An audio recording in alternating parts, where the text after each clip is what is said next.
Yeah. Short and sweet.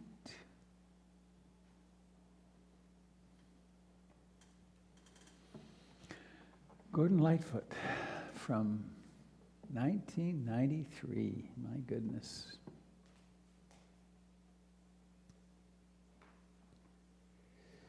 So the world is a pretty unstable place.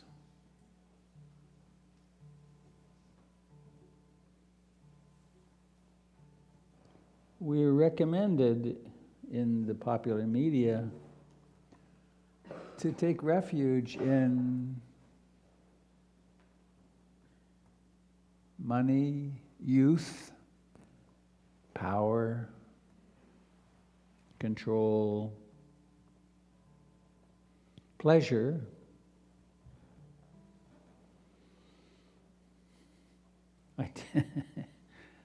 I tend to pick on Costco when I talk about the failure of material things to satisfy. And I've been known to go to Costco, hoping that this time it would really do it. And have you noticed? I even bought a fancy TV there several years ago, and it didn't do it. It really didn't. Actually, a long time ago, 25, 30 years ago, my then wife and I, speaking of impermanence, we had a TV and a VCR and tapes and things. And so we decided we would become grown-ups and buy our first piece of furniture, new. And so we went and shopped for, those big brown wood TV hutch things where you could close off the TV. You could pretend you didn't have a TV. And on the way to the store, we had a fight. We had the fight that continued, probably in the end was the end of the relationship. But the same fight. Have you noticed that? You can have the same one again and again. But we bought this really nice thing, hundreds of dollars, and then they brought it and we set it up, and it made no difference at all, which was. And at the time when we went to get it, I was thinking this same Dharma reflection. This isn't going to do it, but there's a part of me that hoped it would. That this will be the thing that does it. So taking refuge in furniture doesn't work, I've discovered. Relationships tend to come and go. Ultimately, they all end. I know a teaching that I heard from Stephen Levine, now deceased, wonderful Buddhist teacher, that really shocked me when he said it, was that every relationship ends in separation or death. I mean, we know it, but then we don't say it much. And so what might we take refuge in? And 2,600 years ago, at the time of the Buddha proposed that we take refuge in what truly is the Buddha, in that part of us which is awake. The part of us that we practice through mindfulness, through remembering to be present. So we take refuge in the Buddha, and then in what is it that we discover when we take refuge in the Buddha and we're awake? One of the things we discover is Anicca. Is it true? Is impermanence true? Anicca, dukkha, unsatisfactoriness, and the real beautiful jewel that's very hard for us to accept, the truth of anatta, that if we develop a mind that can really pay attention inwardly and look for ourselves, we actually never find one. because the self is a process. The self is an organic phenomenon like trees. Our existence here is that way, and so the further we look, the more we discover that what we are is not just this, but everything. And as an intellectual concept, that's very unnerving, but as an experience, as we deepen in our practice, it's the only real source of comfort. So there's this little song that Betsy Rose wrote when she was with Thich Nhat Hanh, and it's the refuge in the Buddha, the Dharma, and the Sangha. So please join in as makes sense for you.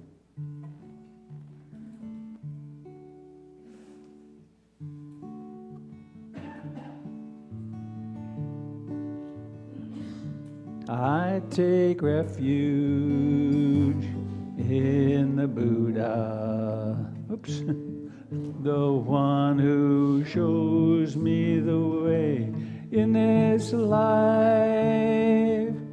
Namo Buddhaya, Namo Buddhaya, Namo Buddhaya. I take refuge in the Dharma, the way of understanding and love. Namo Dharmaya, Namo Dharmaya, Namo Dharmaya.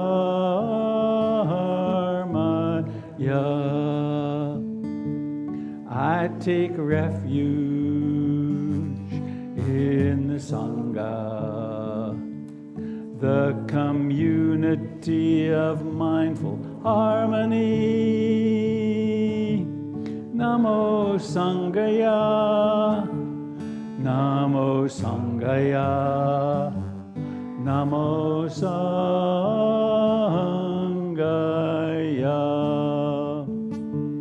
I take refuge in the Buddha, the one who shows me the way in this life. Namo Buddhaya, Namo Buddhaya, Namo Buddhaya.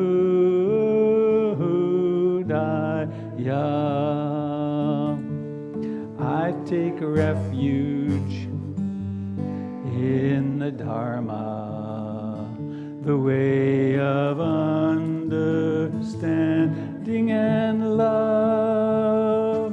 Namo Dharmaya, Namo Dharmaya, Namo Dharmaya. I take refuge in the Sangha, the community of mindful harmony. Namo Sanghaya, Namo Sanghaya, Namo Sanghaya.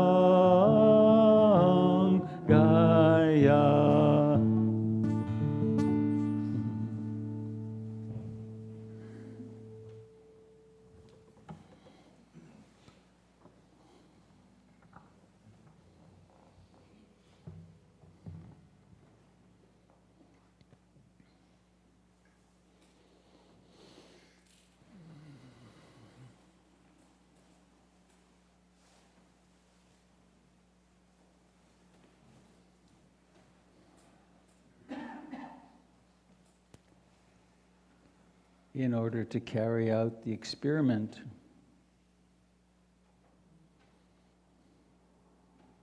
to discover that which we are,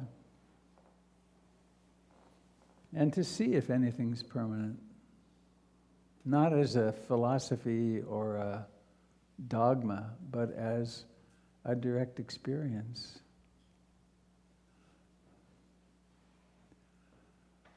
We cultivate the capacity to observe.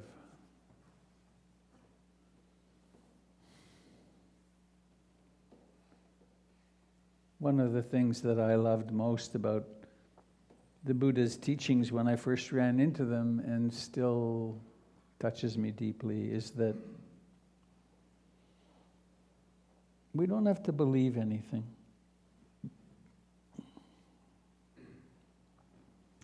There isn't a creed that says you have to believe this to be saved.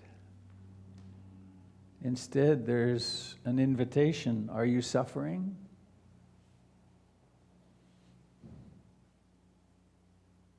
And if so, why? What is it about life, about your experience of self, that causes this suffering? And the entire teaching of the Buddha was designed so that we can have the experience of the Buddha. Because he was an ordinary person.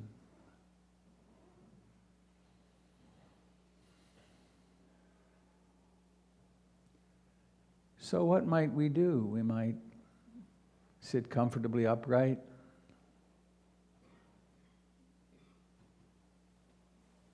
And one thing we could pay attention to would be this body.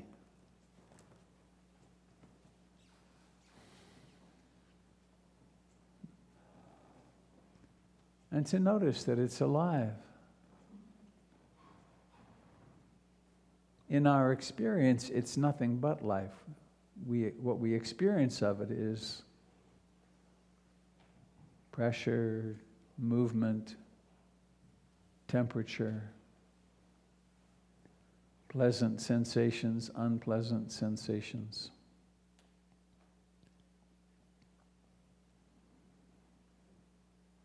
Of course, there's also the mind. And we do come to pay attention to the mind. But it really helps to have a foundation here in the present moment, which helps illuminate what the mind does.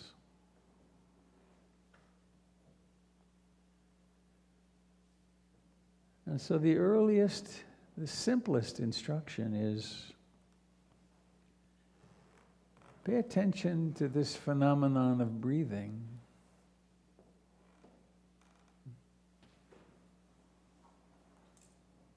Notice that your body breathes in and out all by itself.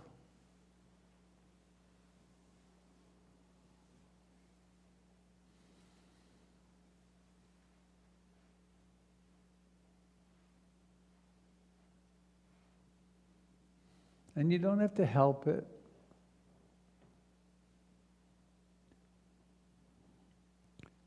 Some yogic traditions and postural trainings suggest to breathe in particular ways. In this training, it's all about letting go, letting things be their natural selves.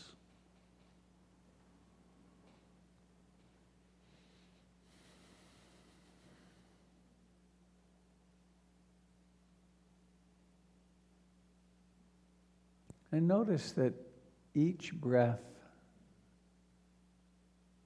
has a beginning. It actually appears out of nowhere. It doesn't exist, and then it does.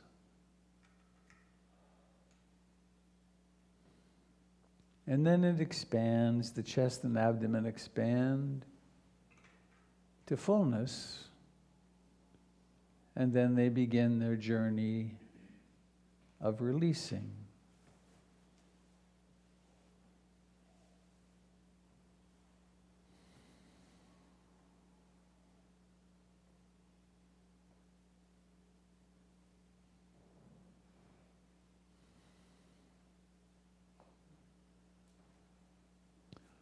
One way to conceptualize this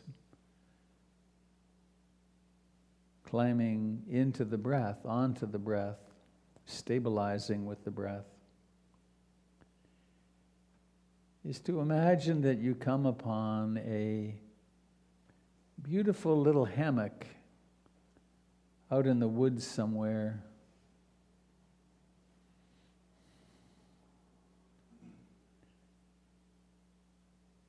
And you try it out. You climb up and into it and rest there. Feel your body swaying, perhaps.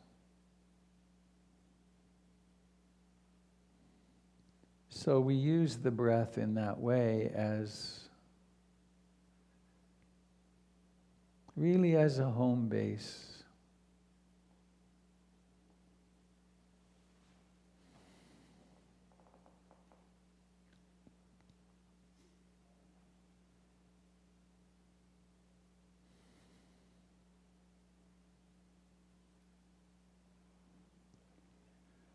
And when you discover that the mind has wandered off,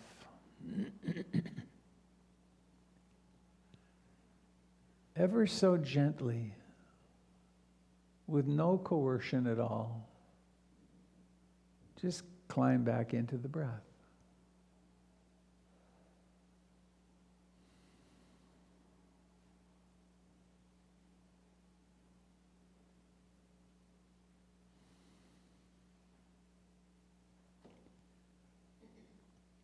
This mindfulness of breathing can become your closest friend for the rest of your life. It's always there.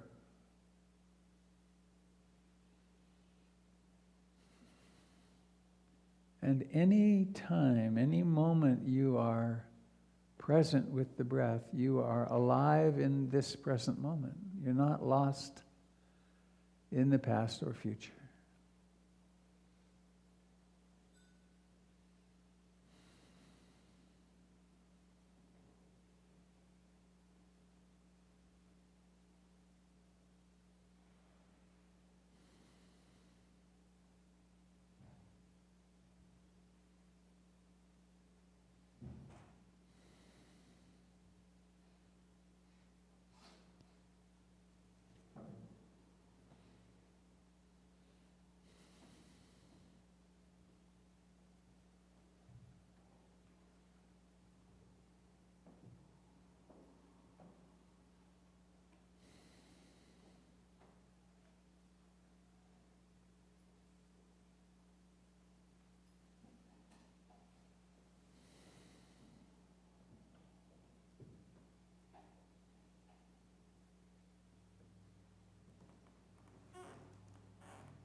This does take a certain effort, but it's not an effort that involves tightening your eyebrows or your forehead or any other muscle in the body. It's an effort of consciousness, an effort of intention.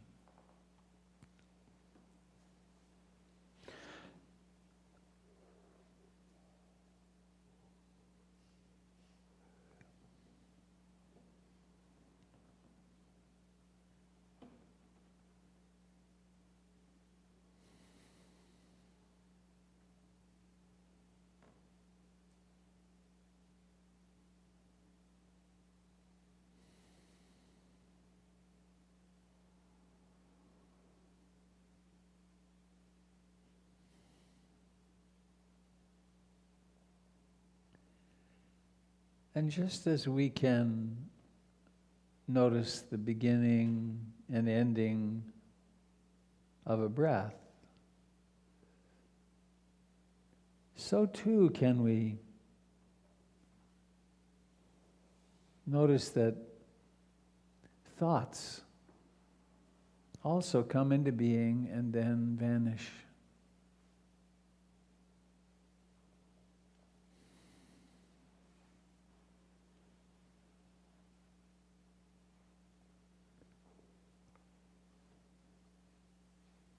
We don't have to make them vanish. They vanish on their own.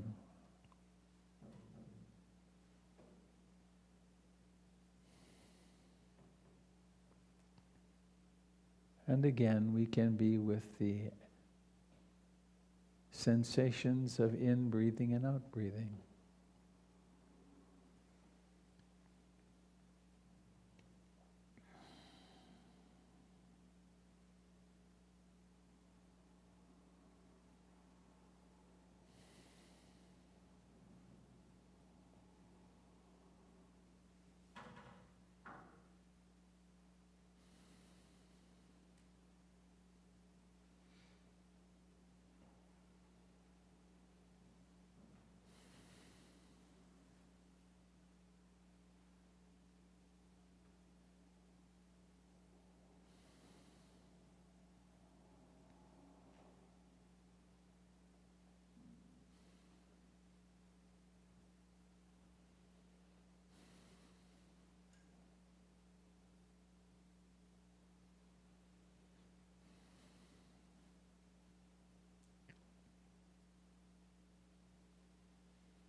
Meditating in this fashion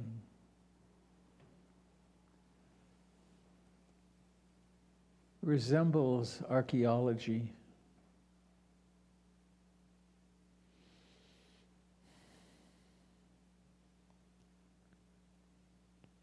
It doesn't necessarily follow that because we sit down and pay attention that we will be in bliss. Sometimes that happens, and it does develop more over time. But if you're dealing with sadness in your life right now, or loneliness or fear, you'll also run into that.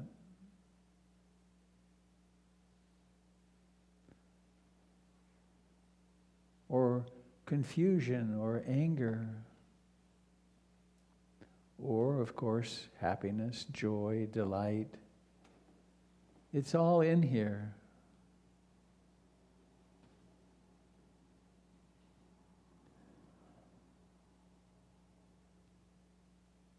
And so it really helps to practice with a kind of willingness.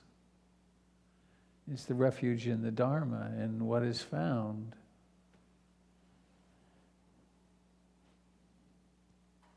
and increasingly to be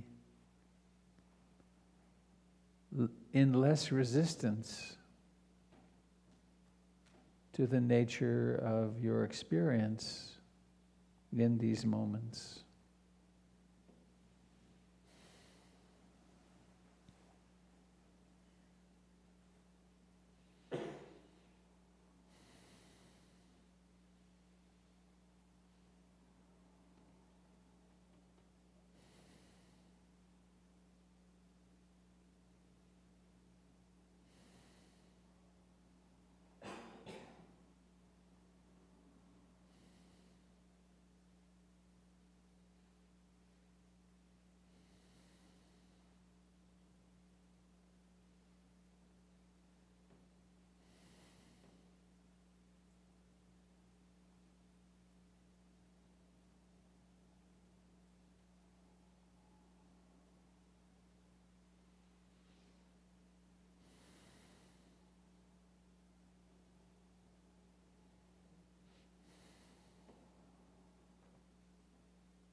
You might discover that there's discomfort in the body, particularly as we sit longer.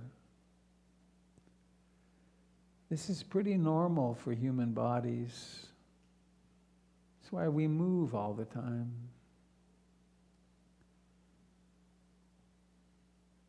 And part of why we sit still is that we learn to bear the discomfort.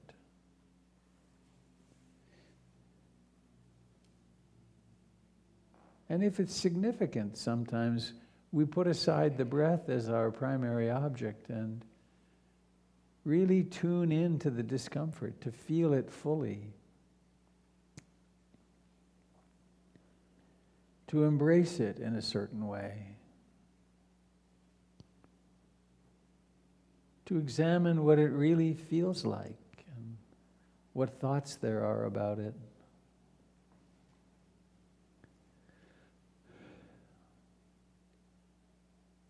And it's the same with difficult emotions.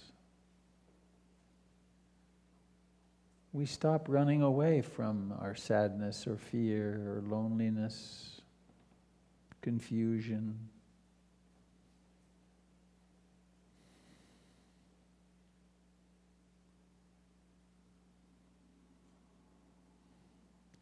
By embracing them, they become less convincing, less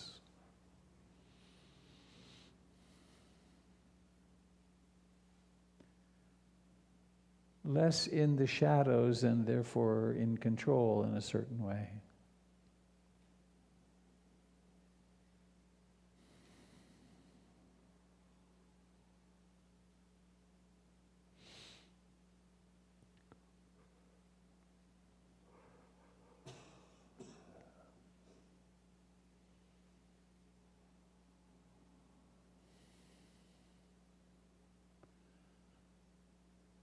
Letting each breath invite you to right now, to right here.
And please now let us expand the field of our awareness of the knowing. Become aware of your toes and your feet,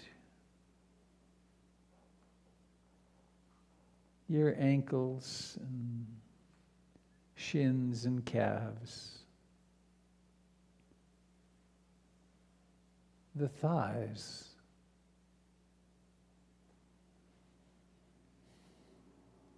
the buttocks,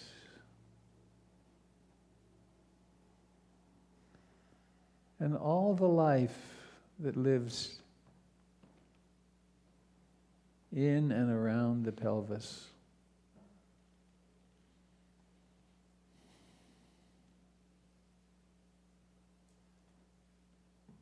The sensitivity deep in the abdomen.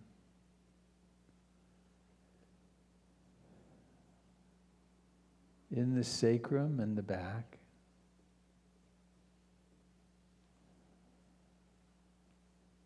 We normally don't pay much attention in this way, but it's the next step that the Buddha taught. Be aware of your whole body, the solar plexus, the chest, the hands and fingers and arms,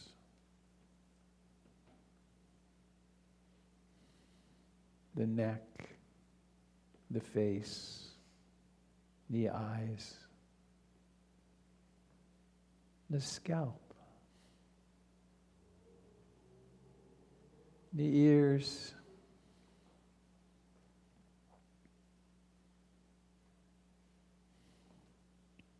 this is what we each call my body, our vehicle for a lifetime.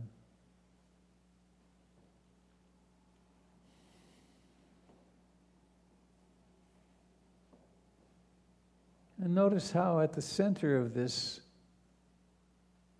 long, alive structure, there's the breath coming and going.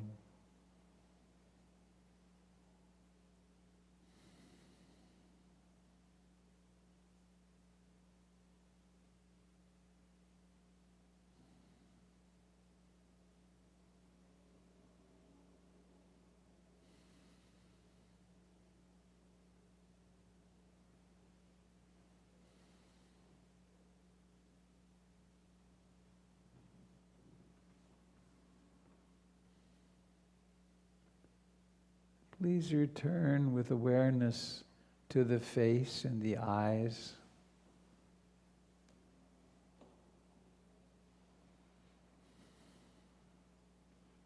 Perhaps let your eyes move around a little bit in their beautifully lubricated sockets. Notice how you do this. How do you do it?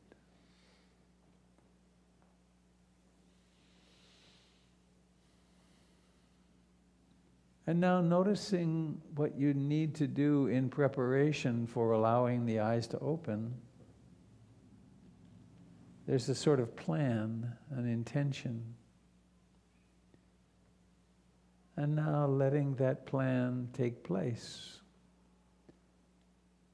Noticing the effort that's required to lift the eyelids, and then how utterly mysteriously objects appear. Seeing.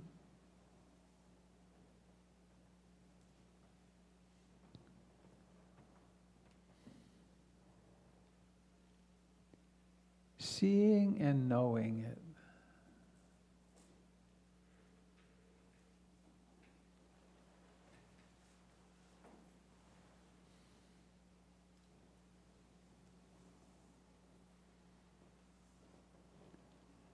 And perhaps there's some sensations in the body that there's an impulse to stretch. Why not really be attentive to those sensations and then let the stretch happen, but not in a hurry. Let it take its time.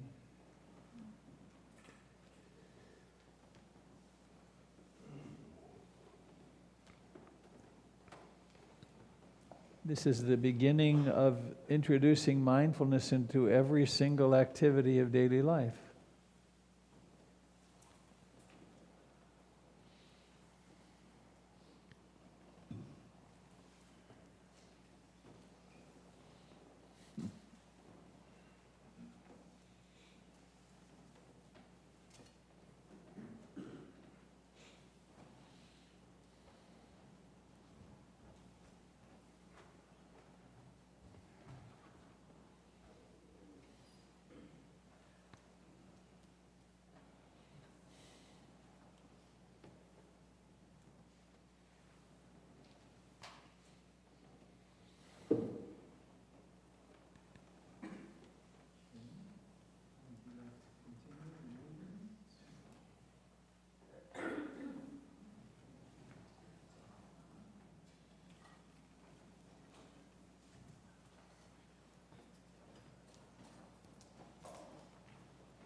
So please join me if you wish to do some mindful movement, standing on these two pins.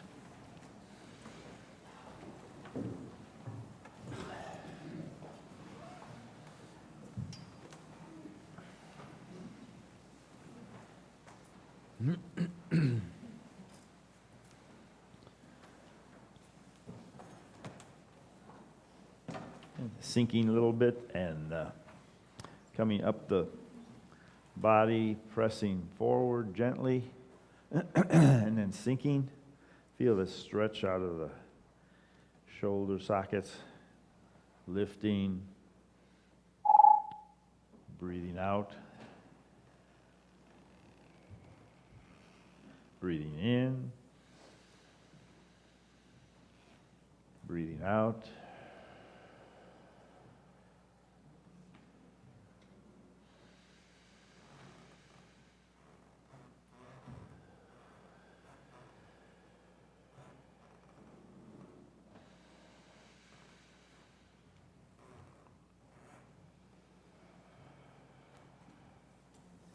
We match the breath with the simple movements and sink deeper into the earth when we breathe out.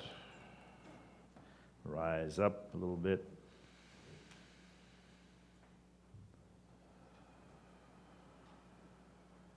Fingers open, palms soft and open, rounded. We could actually put our hands into soft fists and turn a big windlass like we're raising a sail on a sailboat. But noticing each part of the movement, each aspect. There's a stretching forward and a releasing down, lifting up. But each one of those simple gestures is dozens and dozens of sensations. Then we can lift and reverse it. Open the hands and press down. Rise up, letting the wrists lead. Press down.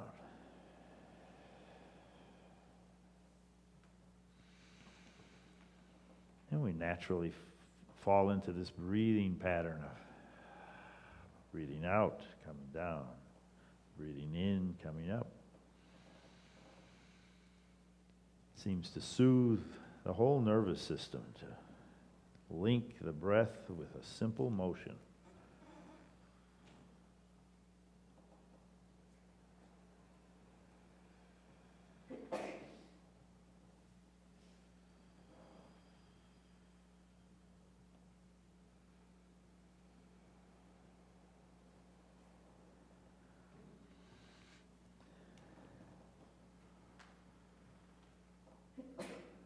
I'm learning some new Qigong for a class in Beaverton during the week.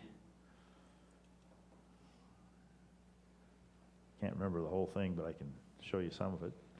Slow down and relax, take a breath. Oh yeah, I remember. A dog paddle. So a very slow dog paddle. You're reaching forward. Your hand comes up in front of your shoulder, then you reach forward to the center line of your body. And then you pull up, and you reach forward to the center line. Now, what happens to the hips when you do that? There's just this little impulse to move one side of the hips forward and the other side. I wouldn't recommend this for your dog because you'd probably sink to the bottom of the pool, but it's good for mindfulness. They call it the dog paddle.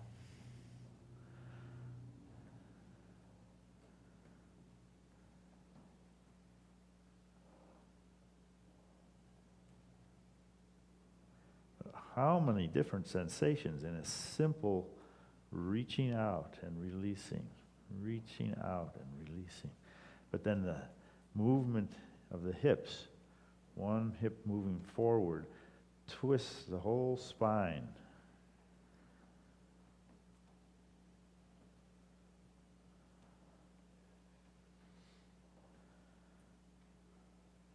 Then we can reverse that. Come to stillness for a second. Let me remember how to start it. All right. So we keep the hips steady, and we reach out with the back of our hands, turn our palms up, and then come in.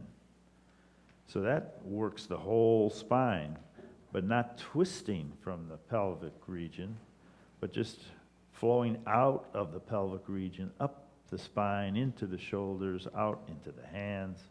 There's sensations all the way through. A fluid spine.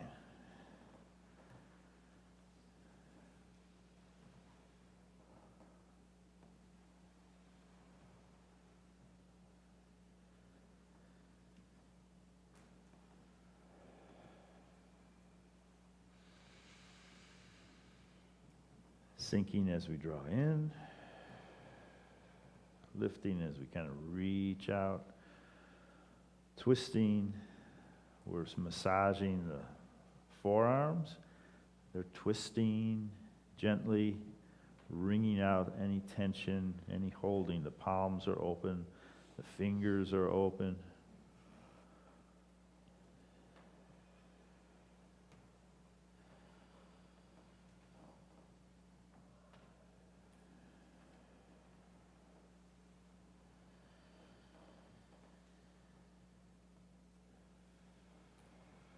Okay, coming to stillness for a second.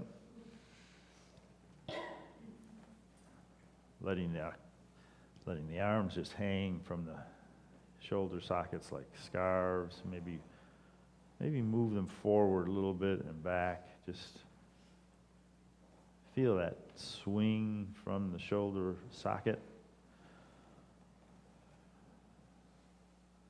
Relaxed hands.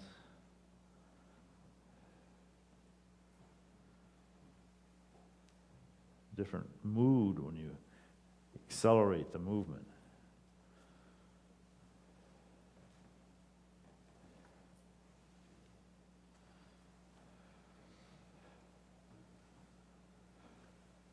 And stillness. As soon as we come to stillness, we can notice the river of sensation. The hands come alive. Opening the hands. Putting them in front of our torso. Just open the elbows a little bit and separate the hands, bring them back. Breathing in. The Buddha talked about breathing with the whole body. We can kind of create that suggestion with our gesture that every cell is relaxing, every cell is expanding. We're still drawing air down through the windpipe and filling the lungs, but every cell is responding.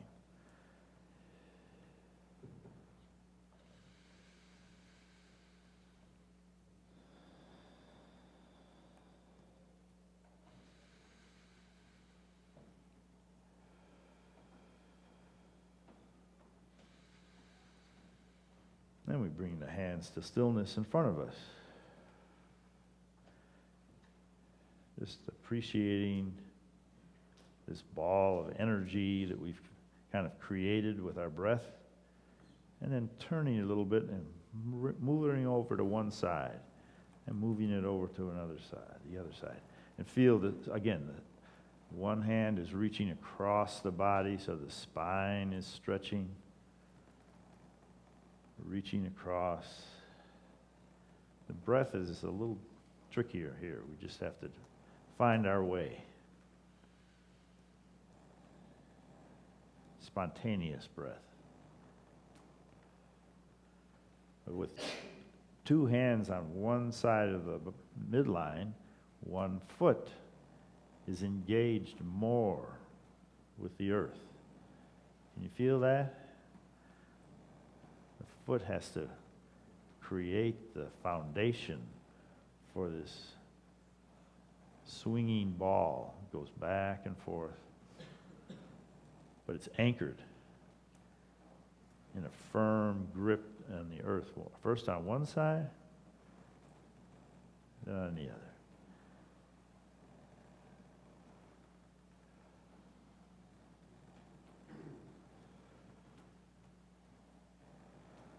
And then coming to stillness again. pause, the river of sensation is obvious, it's transparent, it's right here.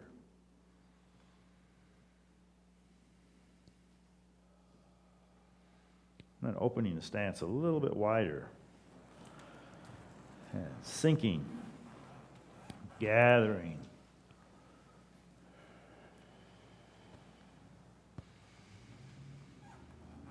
The mood changes with larger movements.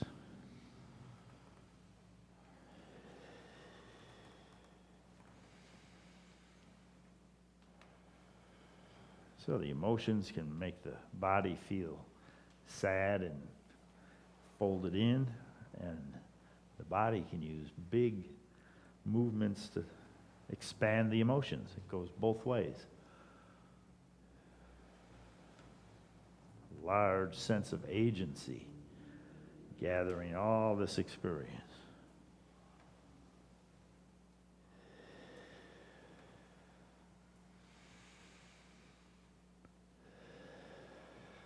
And coming to stillness.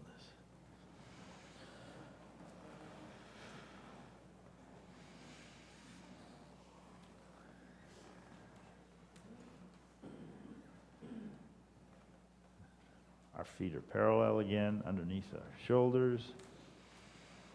Kind of drop the tailbone so it's pointing to the floor, pointing to the earth. Lean back a little bit like we're leaning against a tree. And then open the arms and just hug that tree.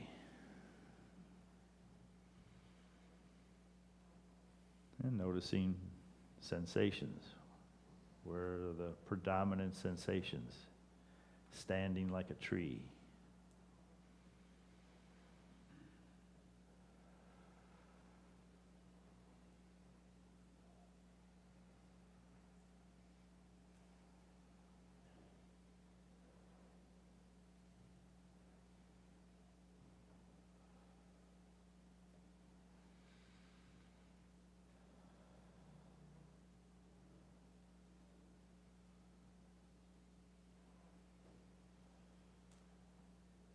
Then we can bring the hands to the heart, folding them across, opening bring soft hands to the heart, and then open the thumbs, and then open the arms. And come back, relax the hands, form a soft fist, open the thumbs, and expand out. Return. Soft hands, soft fist, open the thumbs, open out.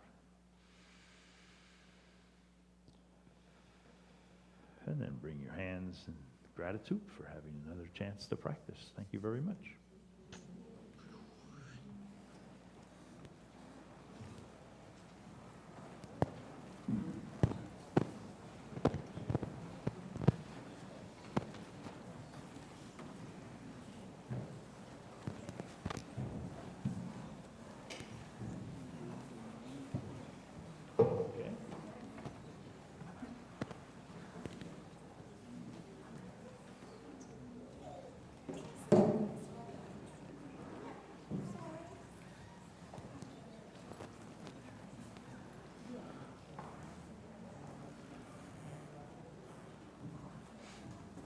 So we've been standing and breathing and drawing in and letting go with our breath.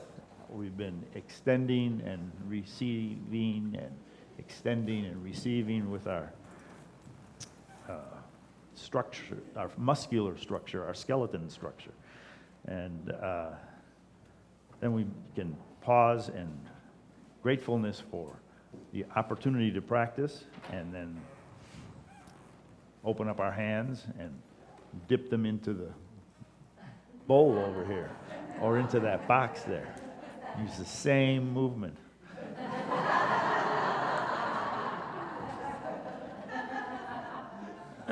It's part of our practice of letting go.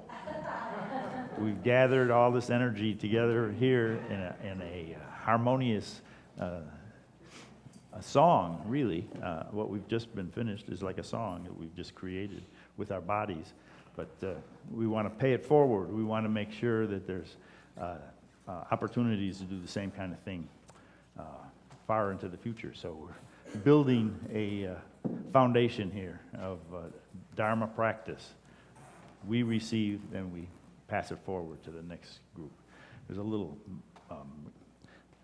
what do you call it, technological wizard over there that will take your cards if you don't have any cash. But open your hand and extend widely to spread the Dharma in every direction, north and south and east and west, through the camera, through the sound, and through our movements. Thank you.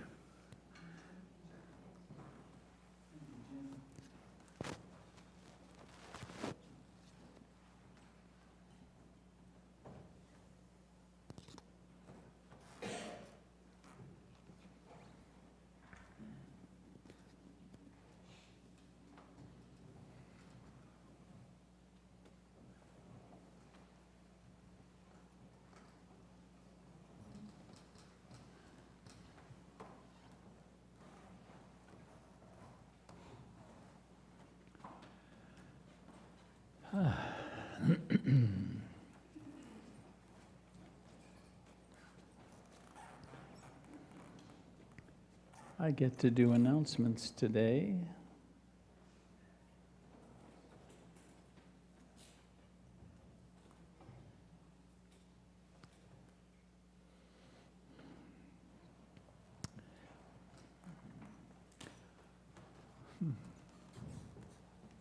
Another way you can practice generosity is through volunteering. And Misty and Ipsia, I don't see either. Are either of you here? No. We have co-volunteer coordinators. And they have these requests for the community.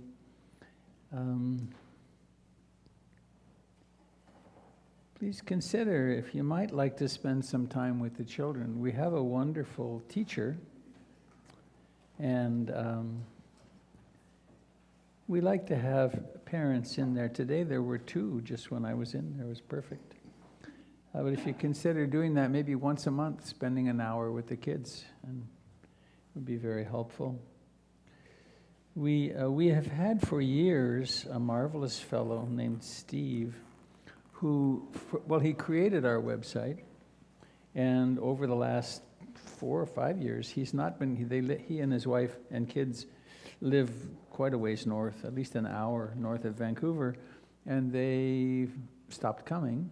But he's been maintaining the website all this time out of his kindness, and he's getting tired of it. And so when we need changes, they take quite a long time now.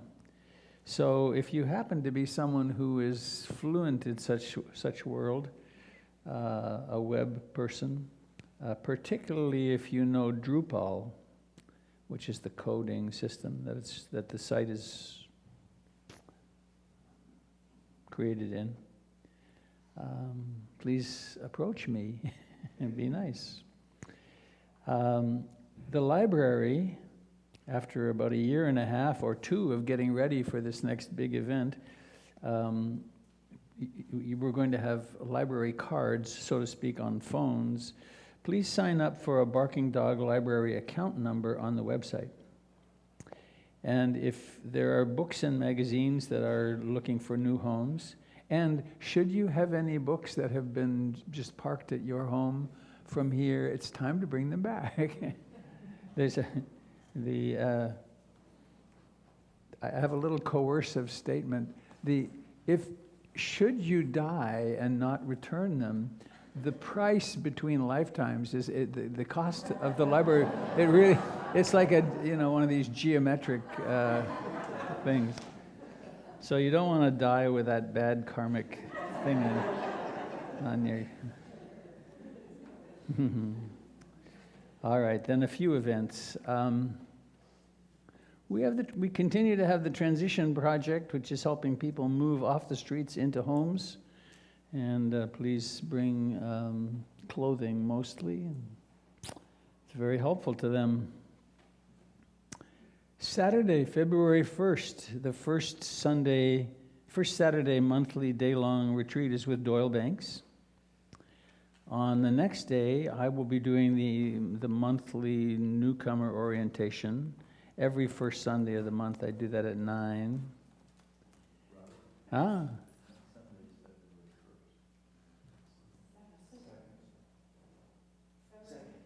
Second. That'll be the first. Don't confuse me around the calendar. It's bad enough already.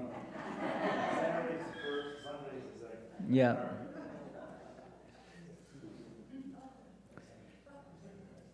Please raise your hand if you don't have an advance directive in place. They're pretty important.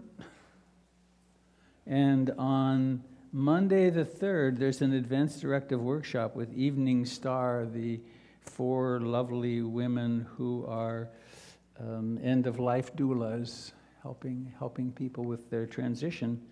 And we're really doing an ongoing thing over the next year or maybe more with them, developing a relationship with them. And if you don't have one of those in place, I highly recommend doing it. The next Saturday, Mary Stankavage is returning, coming up from LA, and then she'll teach on Sunday.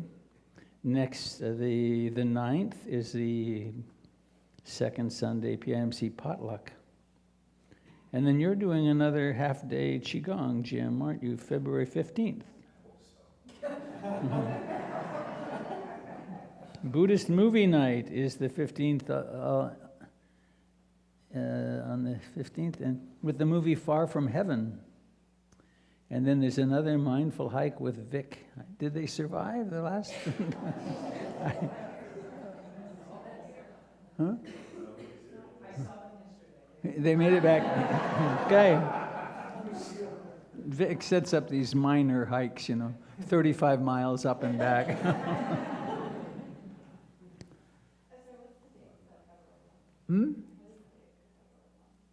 I couldn't. The February hike, sorry. The 22nd. With a question mark, but that's what it says. You might keep this in mind too, March 14th, each year I do a day-long retreat called Remembering Death. And it's a very joyous occasion in which we bring to the fore that reality, and it really helps strengthen mindfulness and our real understanding of life. All right, I think that's all I'm going to talk about. Dharma consults, are you open for a Dharma consult? Jim is wonderfully willing to meet with someone if you're starting to meditate, or if you've got some questions in your practice, approach him after we're done, and he will take you into the vestry here, a little meeting room, and help you. Well, there. Oh, yes, please, I forgot. The one and only KB. Hi, everybody. As I was sitting in my meditation today, I became painfully aware of the fact that I've been in this fearful, depressive place about what I'm going to announce, and I feel very fortunate that I had the time to recognize that, so I'm going to make an adjustment. Adjusting. Counterclockwise. Yeah. We have something really important coming up between now and February 11th.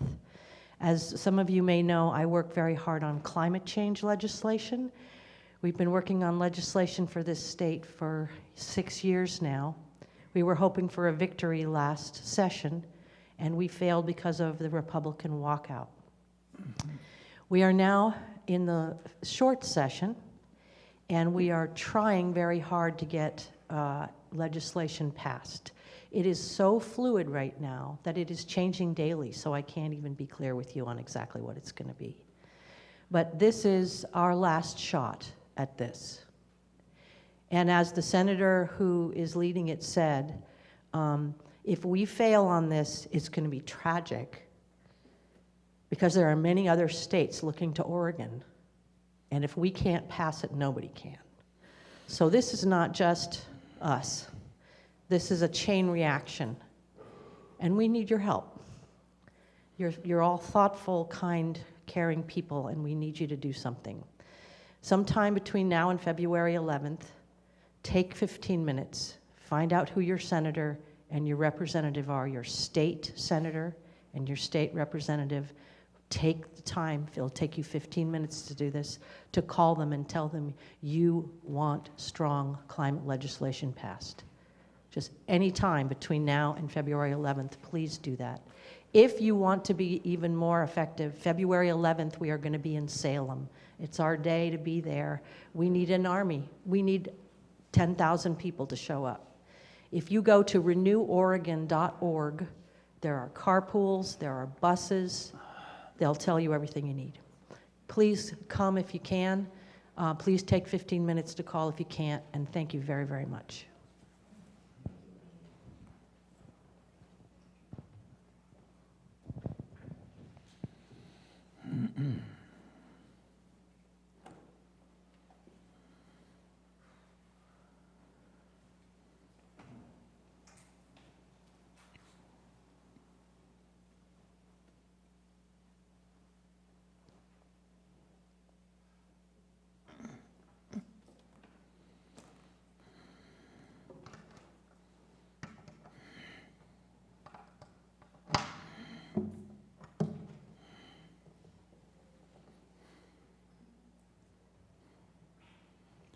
Ajahn Buddhadasa, one of the great masters of the last century in Thailand, said that the truth of impermanence shines at us with the brilliance of 1,000,000 suns. It's pretty bright, huh? It's a miracle that we don't see it.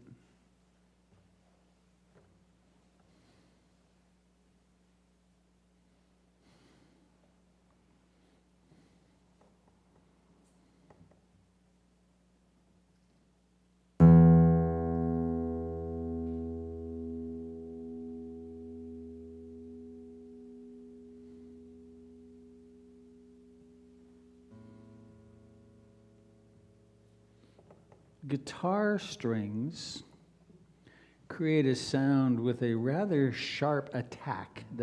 They come up quickly and then they diminish slowly over time.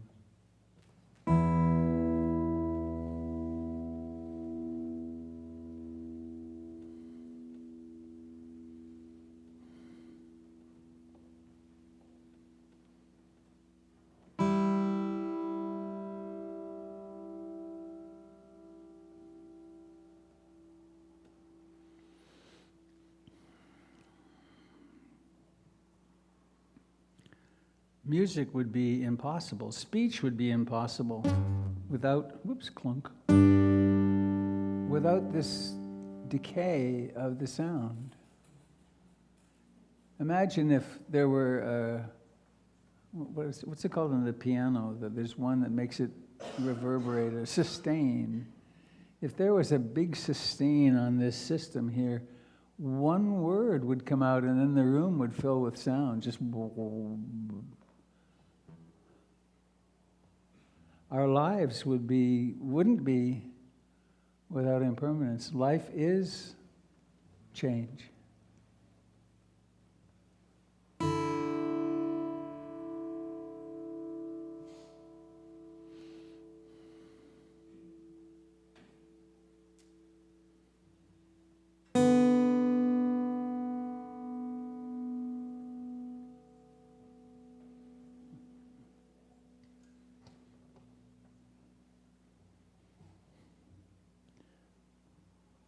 A practice I like to do. I do it commonly. There's a several mile straight stretch I get to drive on Multnomah Boulevard on my way home. And I commonly just soften and watch the world coming by. It's amazing how it flows into me, just,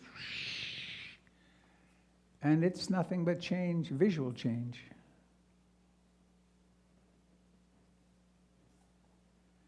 And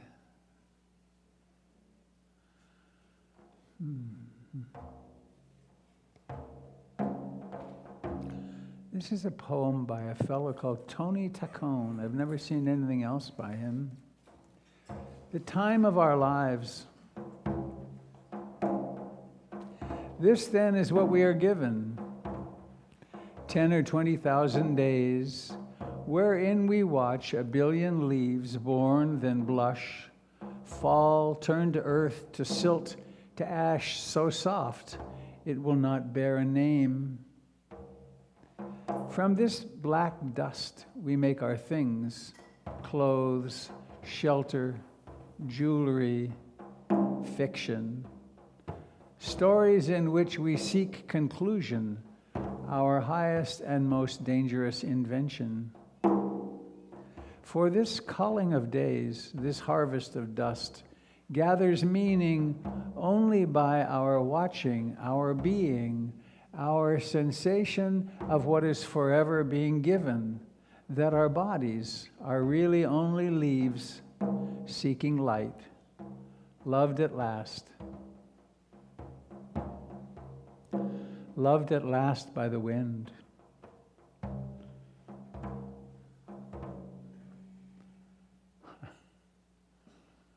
This then is what we're given.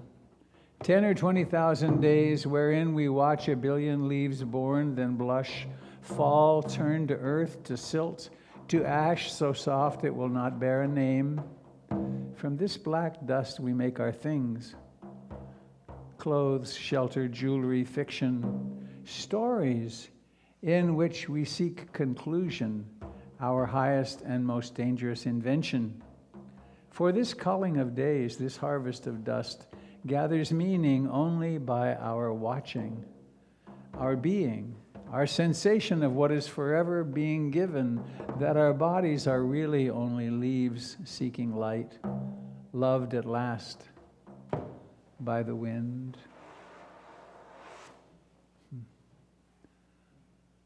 View. Window.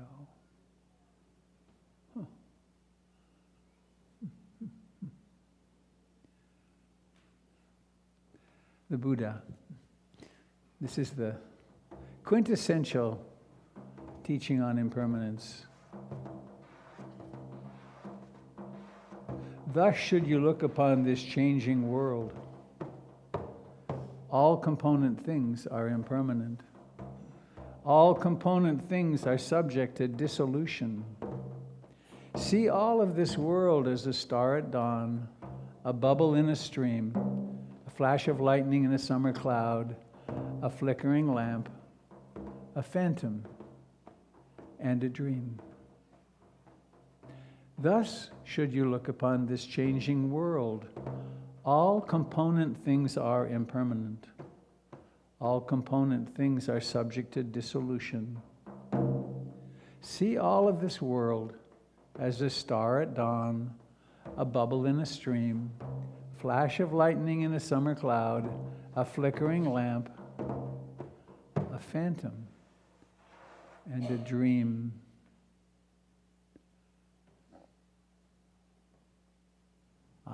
Here's another nice one. This is a Dzogchen master, Tibetan teacher, Long Chenpa, I think a couple of centuries old. Not him, the poem. Learning impermanence from nature. In the forest, by the example of dead leaves, come to realize that the body, youth, and senses change gradually and do not possess any true essence. By the example of empty lotus ponds, come to realize that various objects of desire, wealth, and prosperity are finally going to change, and there is no true essence in them, and that what is accumulated will be exhausted. By the example of the change of days, months, and the 4 seasons, come to realize that the blossoming spring flower-like body is subject to change as time passes. Its youth fades away, and the arrival of the Lord of Death is certain. By the example of the fall of ripened fruit, come to realize that all, young, adult, or old, are subject to die, and the time of death is uncertain, and that what is born will die. By the example of the arising of reflections in ponds, come to realize that the various phenomena appear, but have no true existence. They are like illusions, a mirage and a water moon, and are certain to be empty of true existence.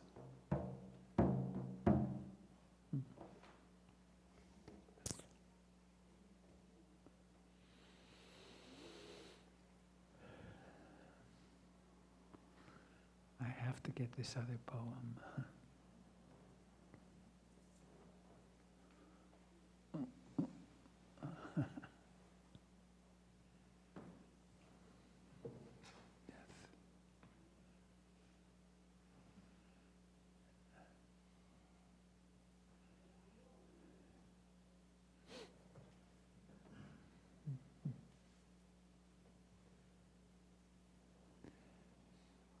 Just to have a little lively humor in this. Tomorrow we are bones and ash, the roots of weeds poking through our skulls. Today, simple clothes, empty mind, full stomach, alive, aware, right here, right now, drunk on music, who needs wine? Come on, sweetheart, let's go dancing while we've still got feet.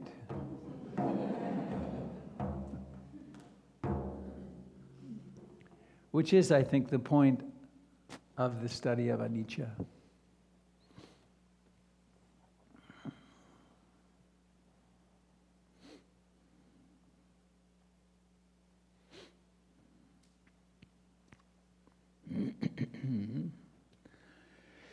I have been catapulted into the reflections on Anicca again in the last week. I was with our dear Dharma brother Gregory after the board meeting in Multnomah Village. We sat for half an hour, and I came out of meditation to find my left hand had gone completely numb again. And also my tongue was involved this time. I had a small stroke about 12 weeks ago. Following that, incidentally, they discovered when doing the scans for that I had an aneurysm under my brain on an artery, and they did a major surgery, a 3-inch hole here going in to fix that, and they succeeded. But it would seem as though something in the doing of that left a little tiny vein bleeding, and so there's a pretty large collection of old blood up here in the top of between my skull and my brain. And so tomorrow at 9 o'clock, I'm going in for them to drill 2 holes, and it sounds really easy, really simple. I mean, as such things go, it's a minor procedure, but it's scary. It's scary, and they're going to stick more IVs in my arm. I get sick of that. But who knows? We never know. That's the lesson. We don't have the least idea what's going to happen by this afternoon. And even after all these years teaching this stuff, this very Dharma talk, it comes as a shock. It's like, wait, I thought I was done with this. I was just starting to feel really good again and to function highly. And The hospital again? Fortunately, my hospital of choice is St. Vincent's, and they're really nice there. It's an expensive hotel, let me tell you. The 4 days I was there with the first little stroke were billed at $51,000. And our system is so weird. Then Blue Cross negotiated with them and got them to knock $28,000 off that. It's to be an uninsured person is ridiculous. But they're kind, they're highly skilled, and the plan is I'm in tomorrow morning and I should be out on Wednesday. Not bad. But Anicca, that wasn't my plan. When I went into meditation with Gregory, I had no plan that I would come out of it and find my hand like a rock. And then I did. And I don't know how it would be to not have the teaching in Anicca to rest in. Because there's the fear and all the natural emotions. But there's also a deep contemplation, which is, well, why not?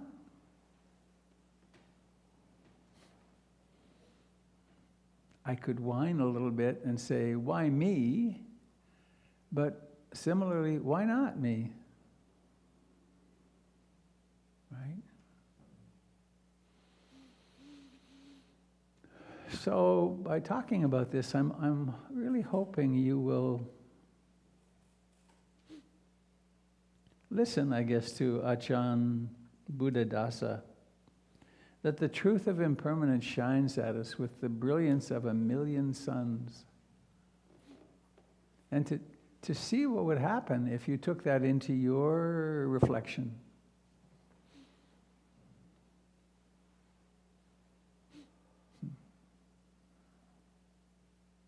For me, the things that always pop up are, but what about my kids? What about, and of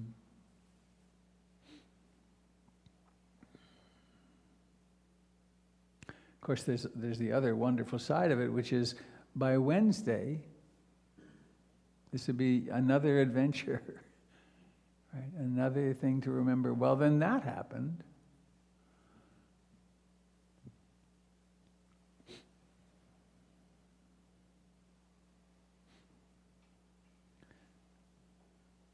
Isn't it remarkable how our lives are one thing after another? And there's not much predicting what they will be.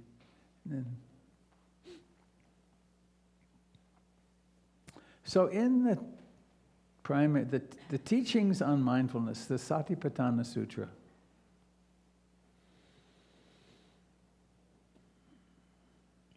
teaching says, go to a quiet place, sit comfortably upright, placing mindfulness before you. It's a colorful. Pay attention to the coming and going of the breath. And as you may have discovered this morning, or those of you that are regular meditators, sometimes coming home to the breath with some intensity, some frequency, is actually very tranquilizing. Tranquilizing sometimes to the point of great ease. And living without that capacity, I don't know how I would manage. Because the natural fears and complaints and so on that naturally arise in one's life, to not be able to go to your meditation spot and find great ease around it, or to let it rest in ease, means that there's no relief. And that's, I think, one of the main reasons that we migrate to substances and what? And war, yeah.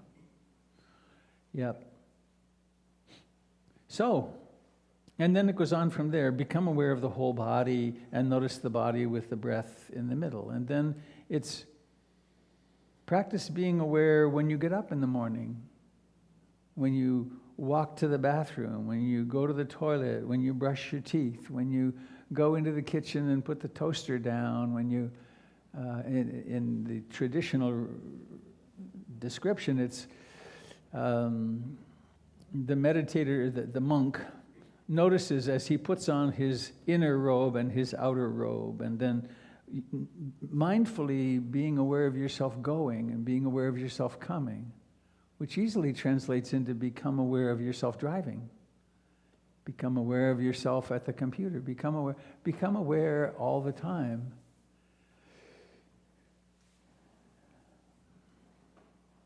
And so it goes on to, I talked 2 or 3 weeks ago about Vedana, pleasant and unpleasant experiences, and also becoming aware of the mind, the incredible neurotic patterns that run, our gifts from the traumas of childhood, and the meanings the mind makes of things. And if we can't be mindful of them, we are them. And some of them are downright mean.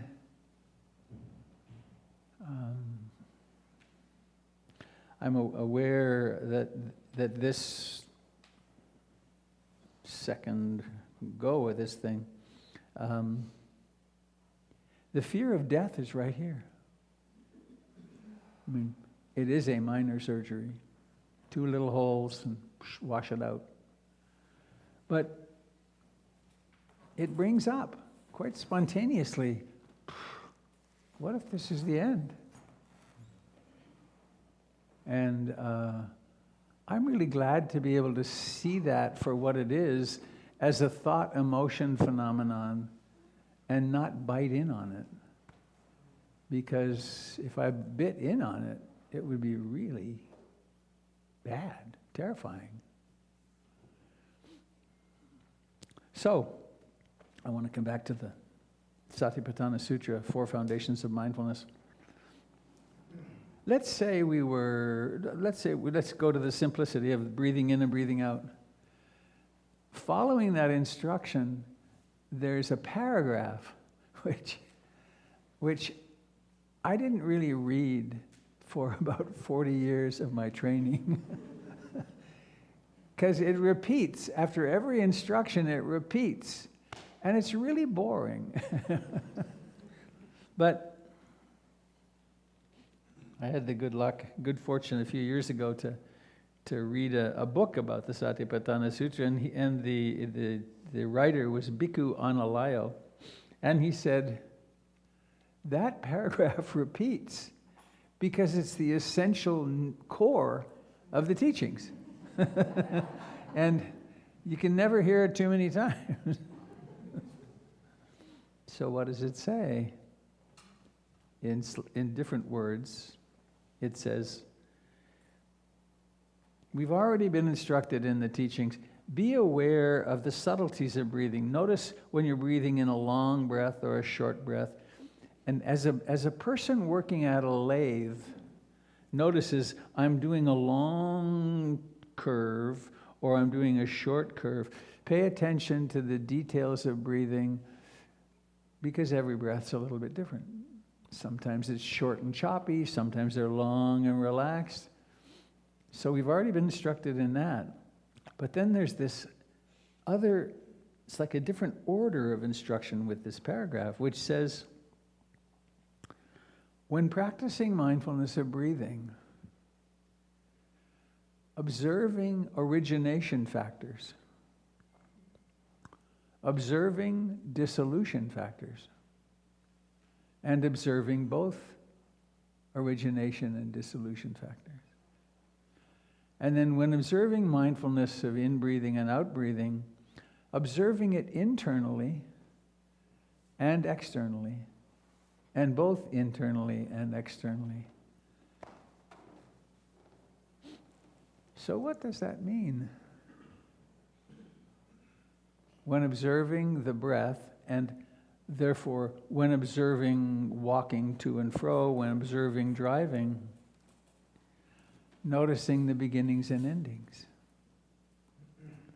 I'm getting in my car, I'm turning on the ignition, I'm reaching for the gear shift, I'm going in reverse, I'm backing up. The whole thing, like these guitar strums, it's a symphony of movement and beginnings and endings. It's, the Tibetans say, I'm forgetting what's a magnificent display in consciousness. This consciousness, and the world is busy doing this fireworks show. Now it's changing gears, now it's checking the email, now it's doing this. And the world is appearing tachistoscopically presented, like millisecond by millisecond. And we can observe that. We can become really keen observers of, wow, look what the mystery is presenting right now. It's this magical display.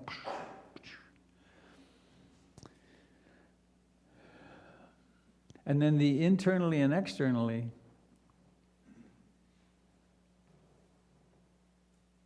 Observing your own breath coming and going. And then to observe someone else's breath coming and going. To observe your pet's breath coming and going. I recently was really privileged to sit vigil with my friend Ron Nato as he passed away. And I wasn't there at the moment of his last breath, but I was there pretty soon thereafter.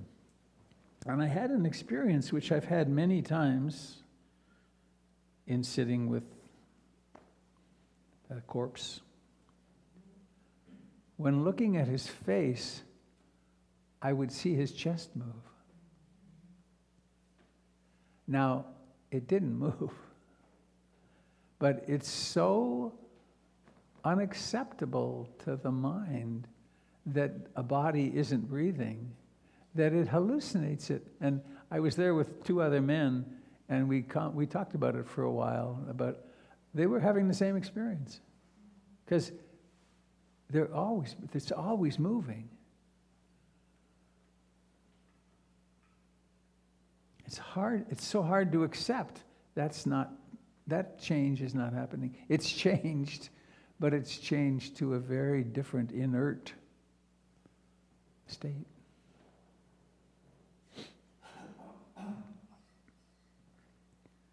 So why do this? You can meditate for stress management. It's a great purpose for meditation. We can meditate for psychological and emotional well-being.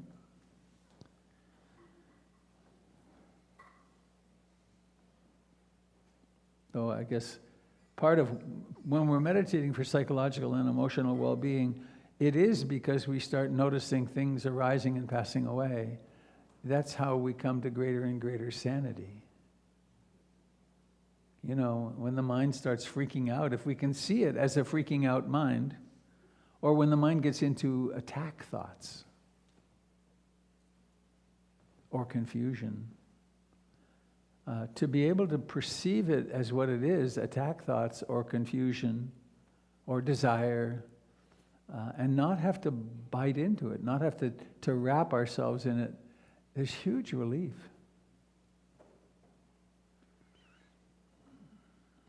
It's one of the big roles of as I understand it, in working with a therapist, to be in a room, to be together, talking to someone who isn't freaked out by our being freaked out, and who can name, that looks like anxiety. Where do you feel that in your body? What are the thoughts that are part of that? And so we do this kind of stepping back. We step into mindfulness. And then we're less reactive to what's coming up. And then we can also notice the impulse to act. And when we can notice our impulses, I keep scratching this spot on my head. I wonder why. The previous surgery left the center all numb, and so I find myself unconsciously scratching, and it's like, oh, there's life. Numb, life, numb. Oh, and they told me last Wednesday, if you start having a headache, come in immediately. I keep hallucinating headaches. It's like I've never observed any part of my body more like a hawk. Is that a headache? Is that a headache? No, it is a headache, but it's the thing that always is there with the tightness in the neck. But it comes from fear, right? So, basic stress management, learning how to relax, learning how to live more happily in our emotions. But there's this third level, which is really where meditation takes us, which is that question, who am I? Am I this body? Am I these sensations? Am I these thoughts?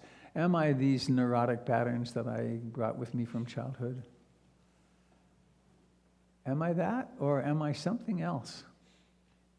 Am I that which is awake, which is aware of it? And that, in my experience, is a lifetime's work. There's so much to do. And life keeps throwing these bowling balls which test us. It's like we kind of get identified with a challenge that's coming through. So Anicca, a great liberating concept. Oh, there's a background piece I meant to start with. I know when I teach retreats now, I probably usually early in the retreat I tell this story I'm about to tell in just the shortest little form, but I tell it in some significant depth, which is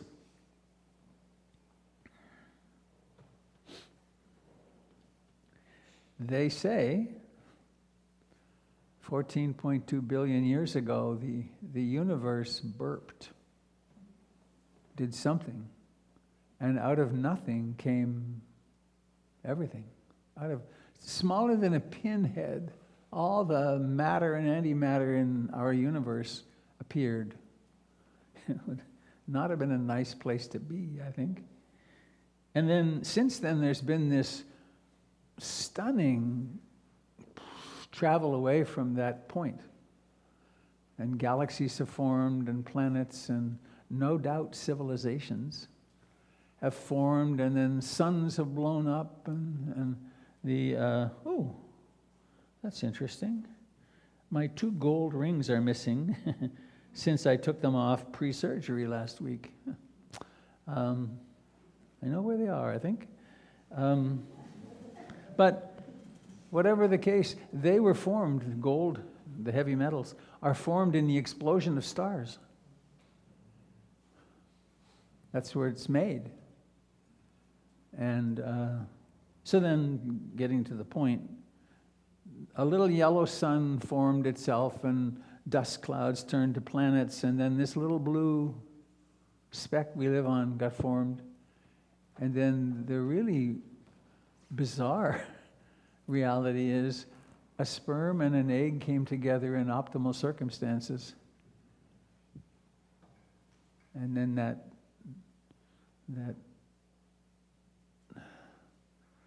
what's the word, that phenomenon started doing mitosis, and the DNA danced, and then you were born. Now, isn't that weird? It's got to be the weirdest thing, but we don't think about it much. It's like, oh yeah, of course we were all born as babies, and then you went through somebody training, and you became somebody. And then you get very convinced, I am this somebody, and I am this gender, and I am this nationality, I believe this, and then you have a story, this whole story, and then maybe if we're really lucky, at some point in our lives we get curious and we start asking the question, what am I really? Who am I? And then, just to follow the story out, whether we start asking that question or not, we disappear.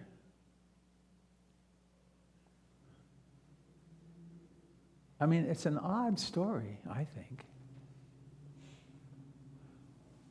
And while we're here, we take ourselves so remarkably seriously. We actually do harm to each other. We sign up into ideologies and we think we're right, and we do harm to each other. So it's a pretty important thing, I think, to get interested in who am I. And one of the doorways into who am I in the Buddhist model is this teaching on Anicca, impermanent. And a really challenging question is to ask ourselves,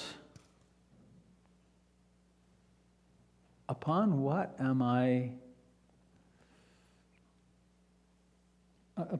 is my sense of well-being and existence dependent?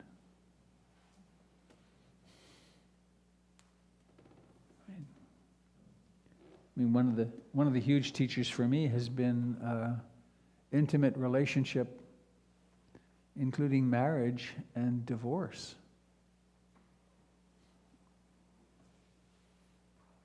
In the first home I owned, the bank owned, and I paid on here in Portland, I installed hardwood flooring in an area about probably a sixth of this room, hardwood floor. And I told people that I was doing it because it was my house, and that I intended to. I would certainly live there until I died because it was the perfect house and perfect access to downtown, and it disappeared, including the hardwood floor and a lot of other things that I did. But I've never related to a house the same way again, because we're camping. You know, in any relationship, you know, we're playing house. Maybe we've got a big fancy house and so on, but we're camping because we'll leave it behind one way or another. So let me ask, how's this landing? Any comment about Anicca? Any learning you've had that you'd like to share? This will bring you to us being able to hear you. Not all at once, please.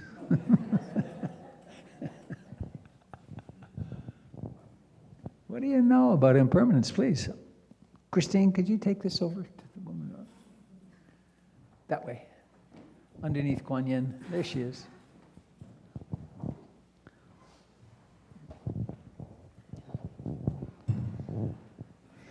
I'm always curious, and I'm sure you've gotten this question a lot of times, but when you talk about, you know, we're impermanent travelers in our homes and in our relationships, and I can understand that, but is there ever a tendency for people to not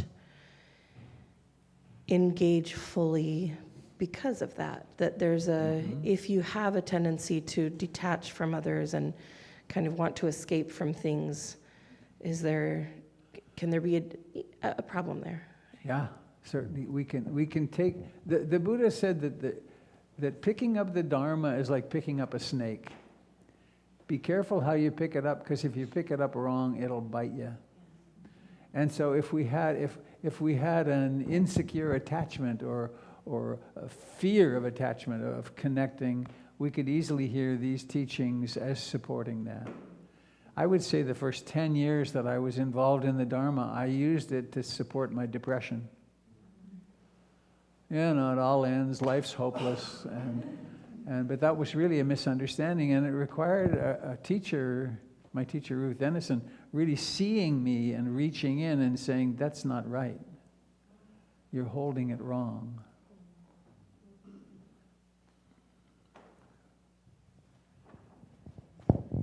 That's a great question. Something I've been meditating on a lot is the impermanence of everything, but especially how empires come and go and civilizations come and go. And if someone asked me who the president of the US was, say in 1822, I don't remember it, nobody knows. But who that person was a big deal at that time. Or who the crown prince of Egypt was in, say, 100 BC, nobody knows. Right. But those people were a big deal at that time, and we chase our own dreams and we chase our own attachments. But the reality is maybe 2 or 3 generations down the road, nobody's going to know. Yep. So it brings me to this conclusion: why do I go to a job? Why do I try to accumulate wealth? And it is. What is the meaning of it all? Like, if Hollywood superstars who make $20 million a movie end up in a nursing home, and nobody knows who Buster Keaton is, I get, but yeah, nobody knows, but he was a big deal in his time. So what is the point of it all? Or is the attachment to being remembered that's not correct in this equation?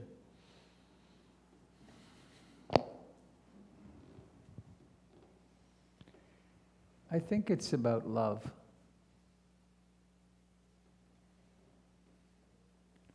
That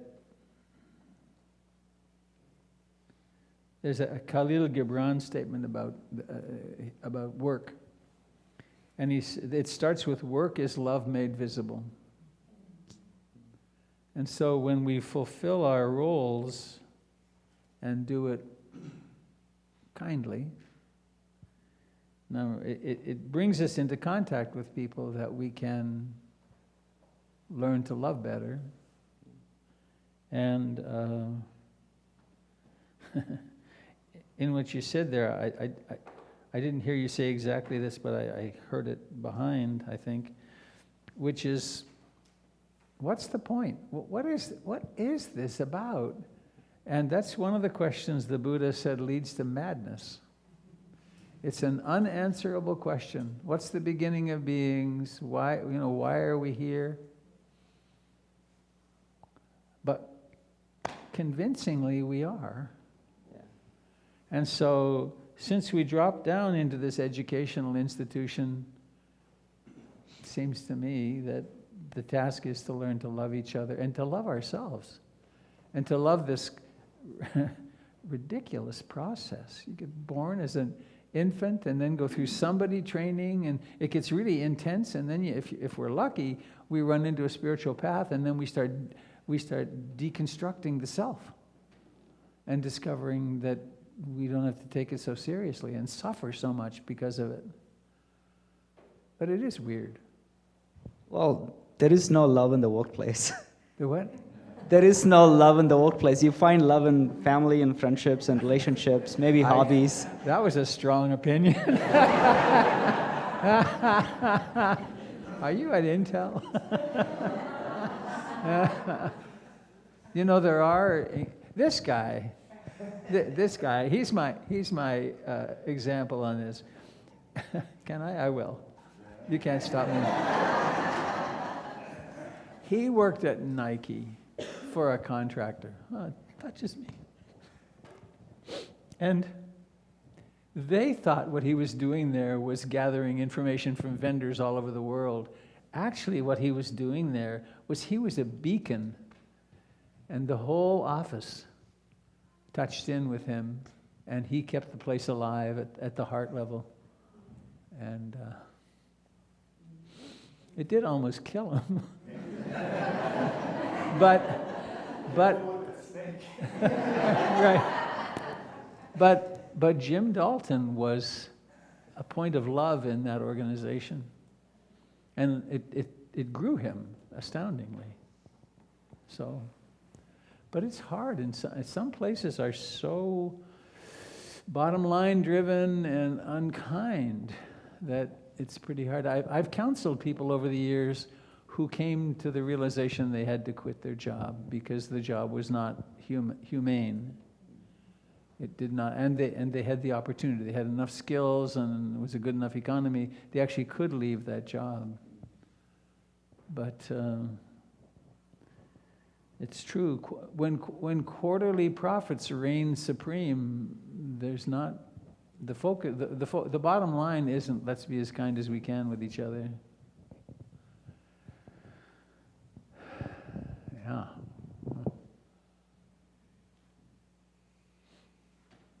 Please, can you take the mic over to that gentleman in the back?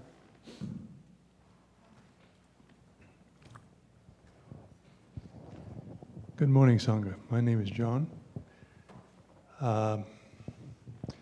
My partner was diagnosed with pancreatic cancer at the end of July, and she died Thanksgiving Day.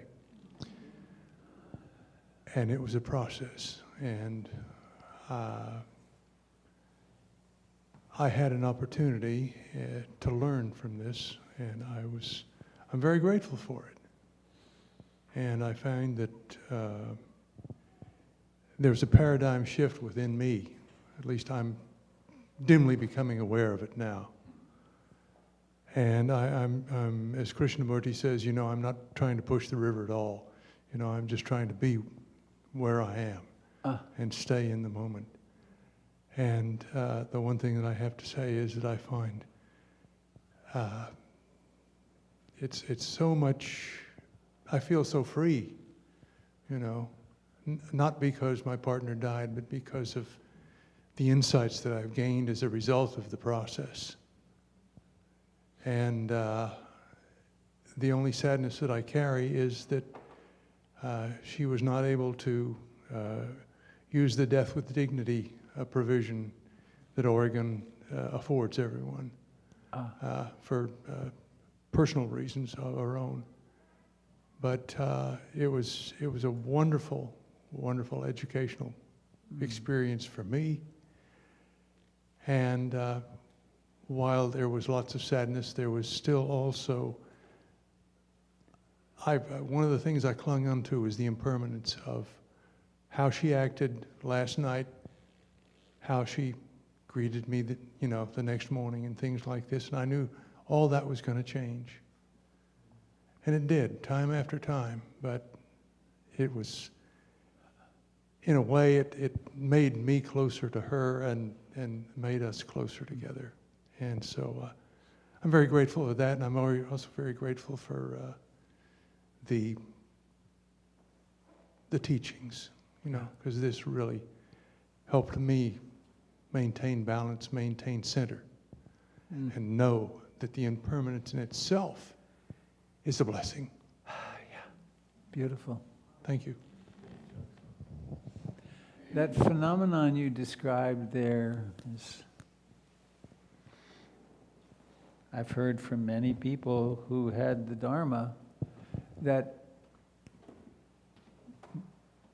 the months prior to the passing away were the most intimate, loving time in the couple ever.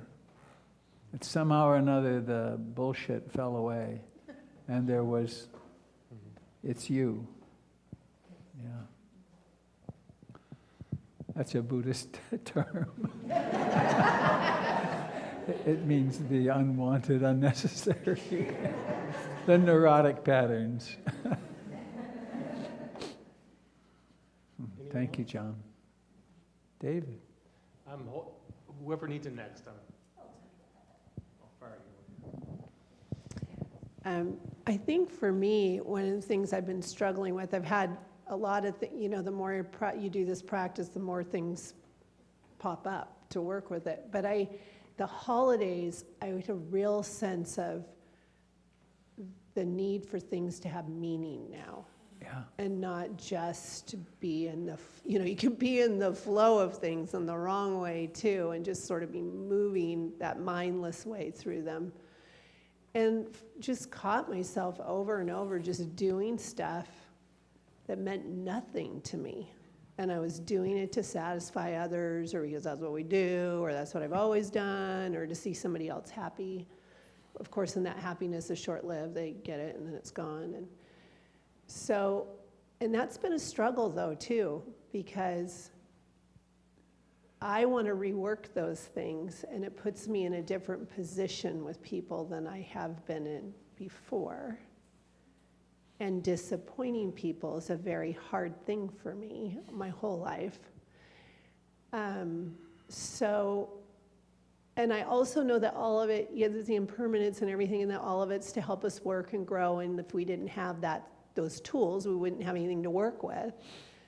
But that piece about it needing to have meaning now is just super loud, really loud for me. And it's not so much a question, it's just, I would like to hear your insights on that, but I just struggle with it. Like, how do I stay with these folks and still honor what's going on for me?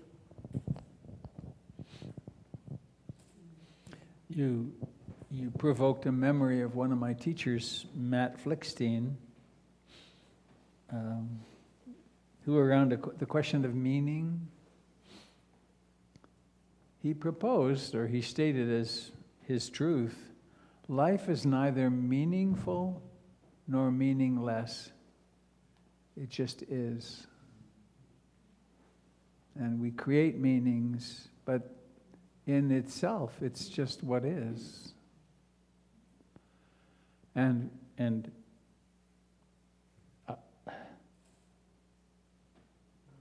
falling into meaninglessness is really an unpleasant experience. And falling into life is like this right now is a very comforting experience for me. This is how it is. Children's lives turn out as they do, and life is like this. The political world does what it's doing, and it's like this. This catastrophic environmental beast that's upon us is like this. And I'm really glad for you, KB, going out and doing but there's so much peace in it's like this.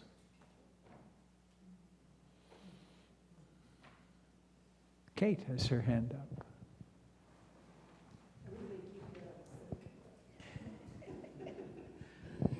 Grateful that I can get up. I took care of my 10-year-old grandson last night, and my house is scattered with Kuan Yins. And he was asking me about Kuan Yin. And I said, well, she's a goddess, but, I don't really believe in goddesses, but what she represents is compassion and kindness. And it was interesting to see how I was feeling, saying out loud to him what matters to me in my life more than anything is creating compassion and kindness. Mm-hmm.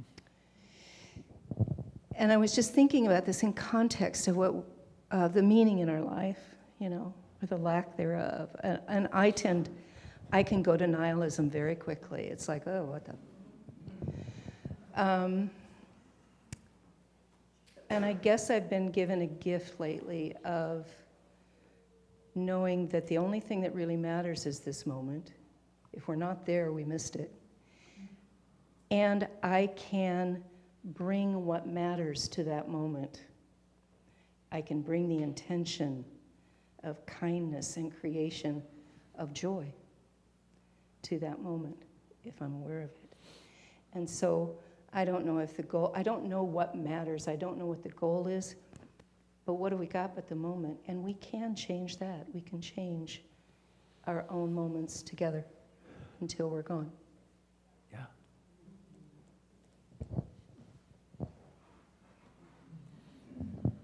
I just have this image that will not leave me after what we've been discussing. Do you know in The Wizard of Oz where she's up in the storm and all the stuff's coming in the window and then it spins, and then she goes, oh! And it's perfectly quiet. That's kind of what I feel like when the storm of my brain stops.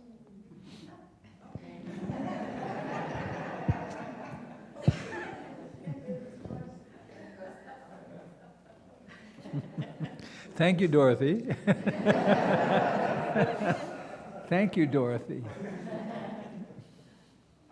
We have your slippers in the back room in case you need them. I thought I heard kids. Are they here? Can you check? It's not fair to hold them up there for long.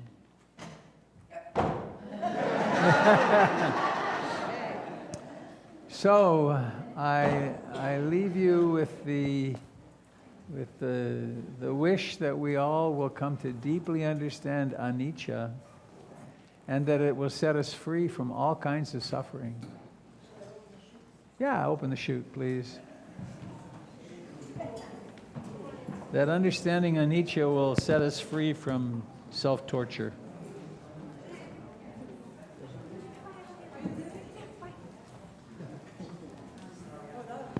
You're what? I'm a nut. That's true. Did you see the microphone? Oh, good. We're already set. Yeah, I'm okay. Stiff, but okay. I sit too much. I know. Hey. Hi. It's a wild ride.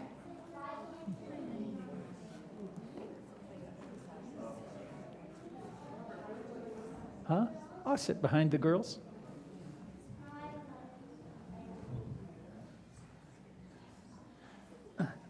Hey, y'all.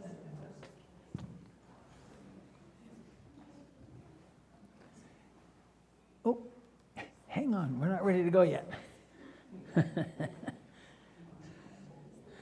This is a lot of hair. My goodness. May I hold your hand? Or maybe just a finger? Good. Can I hold your hand? Thank you. Sparkly stars.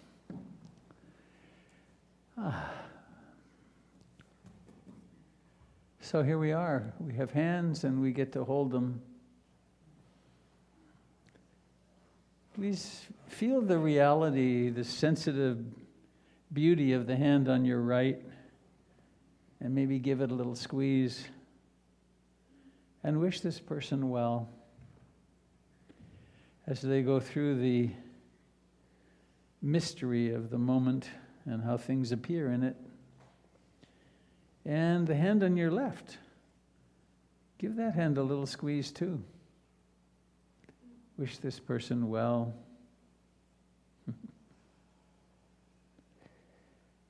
May all beings everywhere benefit from the merits of our practice.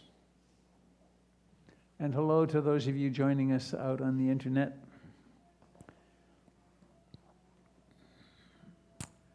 Well, shall we sing the song? I think I need to have the microphone for a moment to turn it on. Yeah, you want it on, I think, huh? All right. Can we get everybody close that is participating?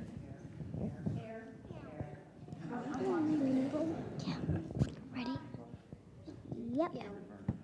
Yep. 1, 2, 3. May all beings be happy. May all beings be happy. May all beings be happy. Sadhu, sadhu,